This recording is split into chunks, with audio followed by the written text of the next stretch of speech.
What should you do if you've hurt your back at work? I'm attorney Dan Pruitt. I handle workers' compensation injury cases. A back injury is one of the most common workplace injuries. You can injure yourself by lifting something too heavy. You feel a pain or a pull in your back. That could be called a back strain or a back sprain. You may be struck by a forklift and have something that is more in the nature of a herniated disc. Do you need surgery? Do you need physical therapy? Do you need pain management because the doctors, despite their best efforts, are unable to relieve your pain? All of these are very complicated issues, especially if they are ongoing and last for potentially the rest of your life.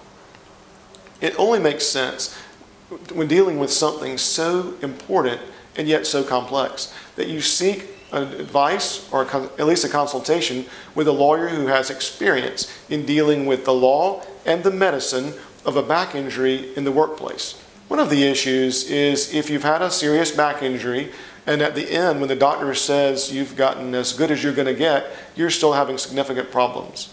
How much money will you be able to receive by way of permanent disability? Well, if you haven't had back surgery, you may only receive a 5 to 8% rating from your doctor. That is a permanent impairment rating.